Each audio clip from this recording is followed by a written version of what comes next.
Yohanes 6 ayat 35. Kata Yesus kepada mereka, "Akulah roti hidup, barang siapa datang kepadaku, ia tidak akan lapar lagi, dan barang siapa percaya kepadaku, ia tidak akan haus lagi." Banyak orang sadar ataupun tidak menghayati iman Kristen dengan pandangan dualistik yang membedakan antara sakral dan sekuler.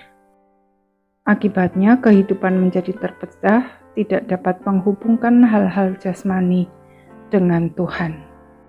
Hari Minggu terlihat sangat saleh, tetapi hari-hari lain melakukan praktek hidup yang tidak jauh berbeda dengan manusia pada umumnya.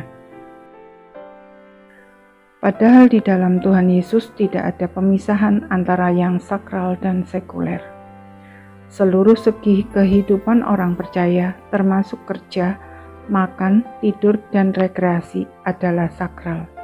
Semua ditujukan untuk kemuliaan Allah.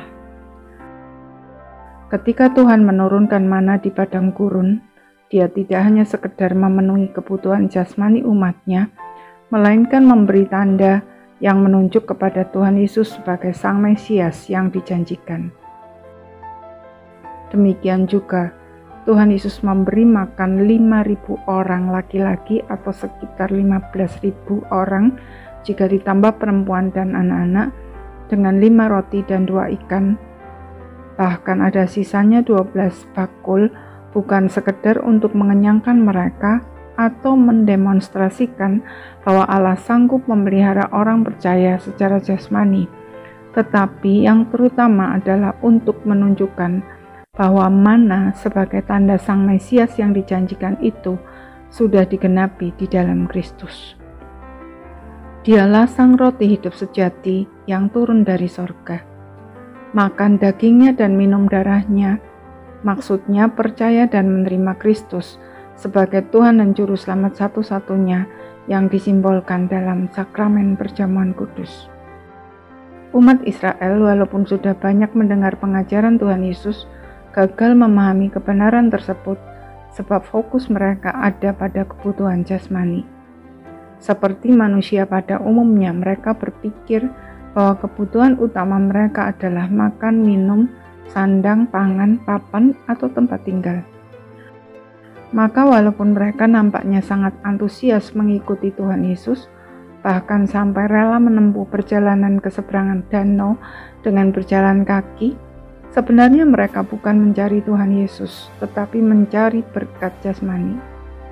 Alangkah menyenangkan mengikuti orang yang dapat memenuhi kebutuhan jasmani dengan cara yang begitu mudah.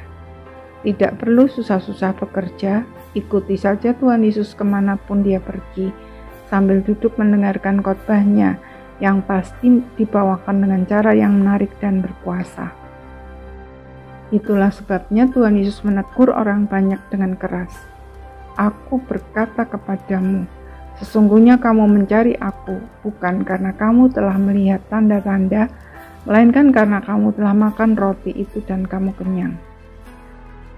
Selama masih hidup di dunia, kita semua memang membutuhkan hal-hal jasmani. Tetapi itu bukan kebutuhan yang paling mendasar. Tuhan Yesus bahkan berkata, "Apa gunanya seorang memperoleh seluruh dunia tetapi kehilangan nyawanya? Dan apakah yang dapat diberikannya sebagai ganti nyawanya?" Kebutuhan jasmani adalah sarana untuk menikmati dan memuliakan Allah. Karena itu, mari kita jadikan Tuhan sebagai fokus hidup kita dan jalani seluruh aspek hidup kita sebagai sesuatu yang sakral. Amin.